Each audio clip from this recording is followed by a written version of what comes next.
You've got Trump, looking to the future when signing this bill, and I want to talk about his efforts to outrun his past. And by that, I mean his association with Jeffrey Epstein. And to be clear, Trump has not been formally accused of any wrongdoing in connection to Epstein. Though also a reminder, he has been found civilly liable for sexual abuse, which a judge clarified described rape. But regarding Epstein, one thing that's been very clear is just how much Trump wishes that people would shut up about it. And to many, you hear them thinking that was actually a big part of the reason why he started this war with Iran, so that everyone would have to focus on all that. But now one of the things we're seeing is that the New York Times seems to be making it even more clear that his administration's focus, it really hasn't been about getting justice for the survivors. It's been about protecting his reputation. Or well, Trump, he avoided talking much about it himself. The Epstein issue, it became a key focus of his election campaign. And then, a month into his term, you had then Attorney General Pam Bondi saying that they'd soon be making good on the promise to release Epstein's alleged client list. It's sitting on my desk right now to review. With then famously, a few days later, blindsiding the rest of the Trump administration by inviting right-wing influencers to the White House and then handing them binders that she claimed contained the Epstein files. But as you probably remember, nearly all that material inside, it was previously released. And then, a few months later, the Justice Department and the FBI jointly releasing a memo saying that their review had found no client list and that no more information was forthcoming. And that reportedly, despite opposition from Deputy FBI Director at the time, Dan Bongino, who, along with FBI Director Kash Patel, had been key figures in popularizing conspiracy theories related to Epstein's death. And on the day that the memo was released, Bongino reportedly lost it with Bondi, yelling, "You fucked this thing up from the start." But some senior officials in the White House, including White House Chief of Staff Susie Wiles and Deputy Chief of Staff James Blair, they reportedly believed that the Epstein issue really only mattered to a small corner of the internet and that the whole controversy, it was just eventually going to blow over. Though Bongino reportedly warned them that they were making a mistake, saying, "It's not an online story. You don't understand." And it turned out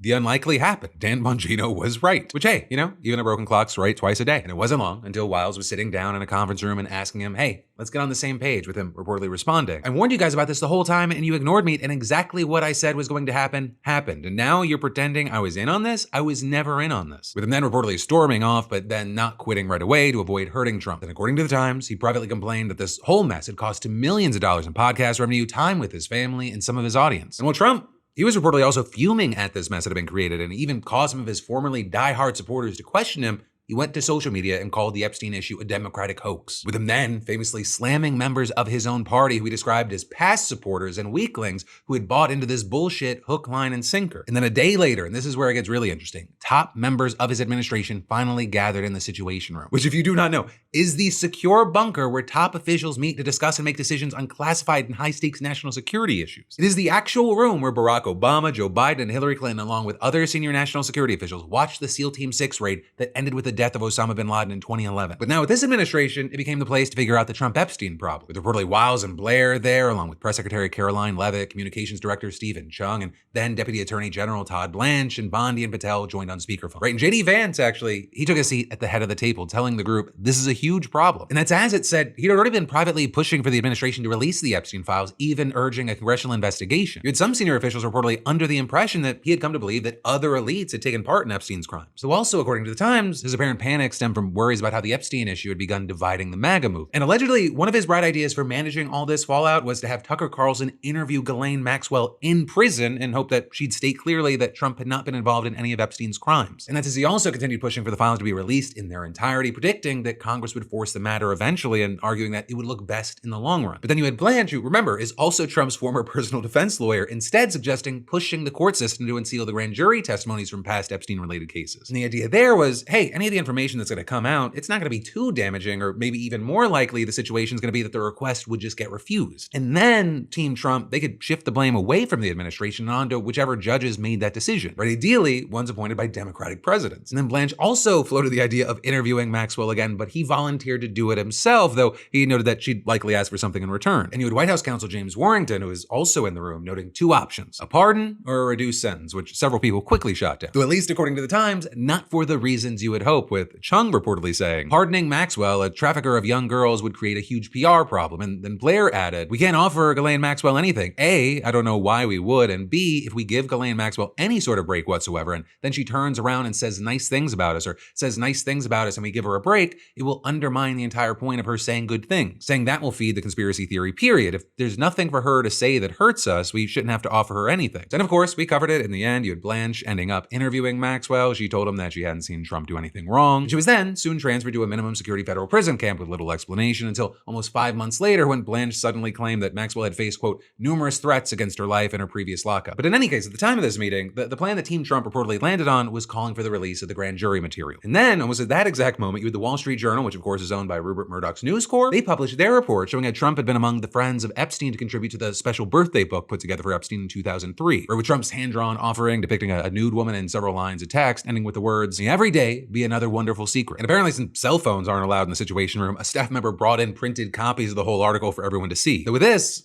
I'll say they did have some idea that this was coming. Trump had already called Murdoch and the editor-in-chief of the Wall Street Journal to try and stop the story, accusing the journal's editor-in-chief, who's British, of hating America. And with that, he also threatened to sue, which he then did, but that case also was dismissed by a judge, though there, I should note actually, just a couple of weeks ago, he tried again with an amended complaint. So we're gonna see what happens with that, but I mean, going back to the Situation Room, high-ranking officials, they reportedly spent even more time there in the weeks and months after that meeting to discuss the Epstein issue with the Times writing. The Situation Room itself had become inseparable from the crisis. And after a subpoena from the House Oversight Committee, they discussed plans to just release all the files and then have someone appear on Joe Rogan's podcast to promote transparency from the White House. They then also talked about the unsubstantiated allegations in the files that might do the most damage to Trump, and they discussed whether they should hold those damaging files back, and if so, how they could do so while technically complying. Though in the end, of course, the Epstein Files Transparency Act got passed, and the Justice Department ultimately released what at least they say were all the files after the deadline, and while also egregiously violating the privacy of victims. And we have the Trump DOJ saying that the case is closed. The House committee, they're still investigating, and they've interviewed several people, including former President Bill Clinton, billionaire Leslie Wexner, and most recently, billionaire Bill Gates, who sat down with the committee yesterday. And while Gates, he hasn't been accused of any crimes, he shows up several times in the files that were released by the Justice Department. And so in one email, for example, Epstein appears to allege that he helped get Gates medicine to treat a sexually transmitted infection contracted while he was cheating on his wife. And then there are also photos showing Gates next to some women whose identities are unknown, with Gates claiming yesterday that he had posed with them because Epstein had asked him to. You also had Gates emphasizing that he came to the Oversight Committee voluntarily. He also said that he supported the release of all the files and that he hoped that his testimony would help lawmakers find justice for the victims, with him also describing his decision to associate with Epstein as a grave error in judgment, while continuing to claim that he never witnessed and had no knowledge of Epstein's ongoing criminal conduct. But with that, I will say, notably, he also acknowledged having at least some idea of Epstein's past behavior, with Democratic Representative Melanie Stansbury saying he admitted that he knew of Mr. Epstein's reputation. He admitted that he knew that he had been convicted of sex crimes, but ultimately, in his words, he viewed this narrow relationship as being an acceptable means to access wealthy donors. And with that, you had Gates claiming that he got ties with Epstein only after it became clear that any donors that he could meet through this man, they weren't interested in supporting Gates' charitable causes. But then, Gates claimed that Epstein tried to weaponize his knowledge of Gates' extramarital affair, in addition to many lies that he layered on top to pressure him into re-engaging. And so if nothing else, for a number of people, this may offer some insight into the way that Epstein operated. But still,